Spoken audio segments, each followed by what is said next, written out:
Welcome to On the Prowl Panthers Hockey Talk. Your home for Florida Panthers talk, reactions, and honest hockey conversation. Let's get into today's episode. We'll break down the storylines, the big moments, and what they mean for Panthers fans. From the ice to the locker room to the bigger picture. We're covering it all. So whether it's game reaction, team news, or a deep dive Wedgwood fee, you're in the right place. This is On the Prowl Panthers Hockey Talk.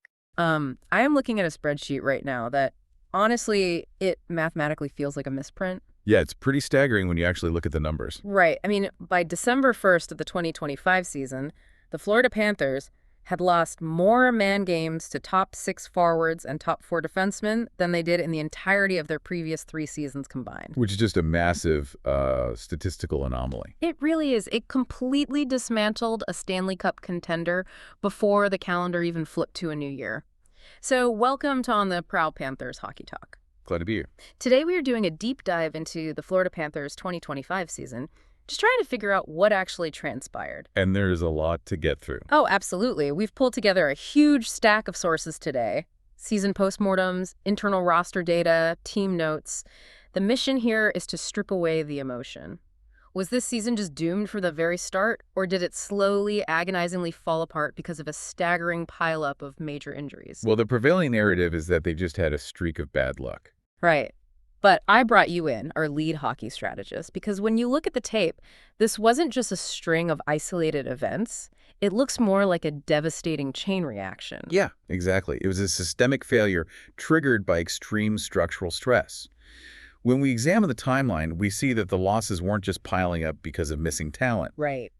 They piled up because the actual tactical framework of the team was fundamentally compromised. Game after game. Okay, let's unpack this. Because to really understand the collapse, we have to look at the immediate shift from high preseason expectations to sheer survival mode. We have to talk about the first massive crack in the foundation. The Alexander Barkov injury. Exactly. Alexander Barkov going down in the preseason, the narrative is always, next man up. But losing Barkov is like removing the engine from a race car before the starting flag even drops. That's a great way to put it. He isn't just the captain.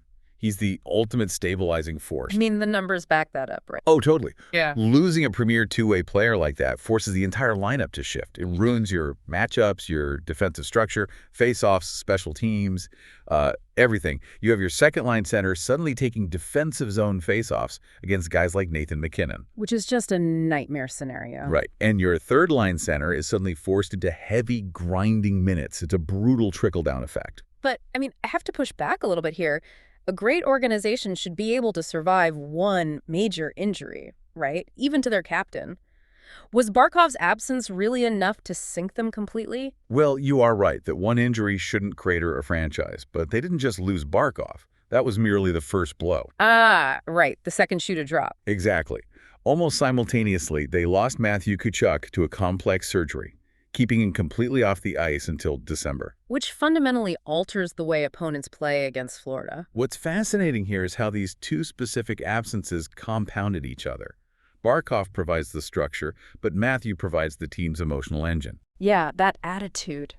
The swagger. Exactly. The attitude, the physicality, and that net front chaos. The Panthers' offensive zone strategy relies so heavily on generating chaos around the crease. And Matthew is the premier net front presence in the entire league. You see it on the tape every single shift. It completely nullifies the opponent's ability to easily clear the defensive zone.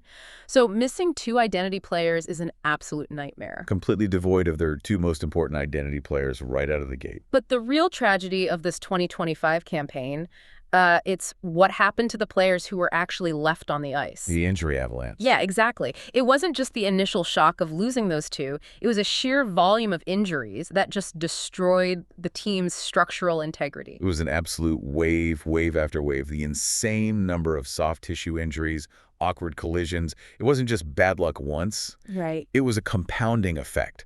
Line combinations couldn't settle, defensive pairings were constantly rotating, and players were forced into roles they just weren't ready for. It's like trying to build a house during an ongoing earthquake.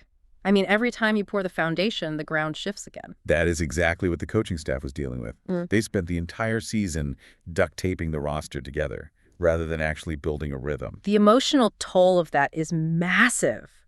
But someone tried to hold it all together, right? We have to talk about Brad Marchand. He wasn't the official captain, but he really stepped up as a stand-in leader. Yeah. If we connect this to the bigger picture, Marchand's veteran presence was critical. He was the one barking at guys in practice, demanding that standard. Exactly. He brought that extreme competitiveness and really tried to steady the locker room emotionally. He acted as the glue when Barkov and Matthew were unavailable. He kept them fighting, which is a huge credit to him. But even with the veterans setting the tone, there was one specific spotlight moment that finally, undeniably broke the team's spirit. The Winter Classic. Yeah. The Seth Jones injury. I mean, let's set the stage. The Winter Classic is a marquee event. It's a major spotlight game, supposed to be a celebration of hockey, right? Right. And Seth Jones getting injured on that specific stage, it was the symbolic death knell for their 2025 playoff hopes. It wasn't just another name on the injured reserve. No, not at all. It was an emotional breaking point for a team that was already running on fumes. Seth Jones was the minutes-eating workhorse of that blue line. Here's where it gets really interesting, though. Because this was the exact moment fans, and honestly the players themselves, seemingly looked around and realized, this just isn't our year. You could see the air physically leave the bench. Exactly. But my question to you is, when a team suffers a symbolic blow like that, how do the remaining players avoid just throwing in the towel for the rest of the season? Well, while the collective playoff hope may have died on that outdoor rink, individual pride did not. Right. These guys are still fighting for contract. Exactly. Career survival. And that shift directly leads us to the players who actually rose from the ashes of this disastrous season. I am so glad you pivoted there, because this deep dive can't be purely negative. We have to find the bright spots. We have to give credit to the guys who answered the bell. The silver linings. Yes. Let's start with Anton Lundell. He was basically thrown into the deep end without a life jacket. And he showed immense maturity. The coaching staff asked him to take on massive responsibilities with the center depth decimated. He was matching up against top-line centers every night. And he provided much-needed structure to a highly unstable lineup. His defensive IQ took a massive leap. Wow, yeah. Which brings me to Maki Samuskevich. Yeah, Maki. When the season is slipping away, you need a spark. And Maki gave the fans a genuine glimpse of the future. He really did. He showed incredible growth. Early in the year, he was a bit hesitant, but by February, he was driving the play. Gaining the blue line with possession. He gave the fan base a reason to be genuinely excited amid all the chaos. Absolutely. And then you have to look at Carter for HAG. Carter is the definition of relentless. Exactly. I mean, I have to praise Carter for his relentless effort and his offensive production.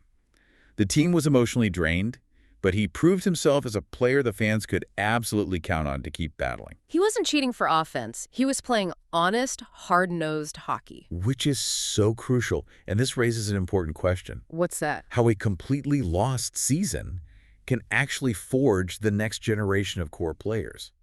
These three, Lundell, Mackey, and Carter, they ensured the season wasn't just a tale of collapse. It was also one of resilience. That's a really great point. So what does this all mean? When we look back at the 2025 season, it wasn't destroyed by one single thing. Not all. It wasn't just Barkov's injury. It wasn't just Matthew being out until December, or the Seth Jones Winter Classic heartbreak. It was a brutal, relentless chain reaction that never allowed the team to find stability. The structural foundation crumbled, and the system collapsed under its own weight. Yeah. So we want to hear from you. Was this season doomed the exact moment Barkov went down? Was Matthew's absence the bigger fundamental problem? Was Seth Jones's Winter Classic injury the final undeniable blow? Or was it simply too many injuries too many times for any team in the NHL to overcome? It's a lot to think about. It really is. Thank you for joining us on this deep dive on the Prowl Panthers Hockey Talk. Keep pondering the chaotic reality of the Panthers' 2025 campaign, and we'll see you next time. That's going to wrap up this episode of On the Prowl Panthers Hockey Talk. Thanks for spending part of your day talking Panthers hockey with us. We always appreciate it. Now we want to hear from you. Drop your thoughts in the comments. And tell us what you think. Your opinion is part of the conversation. If you enjoyed the episode, please like, subscribe, and follow the show.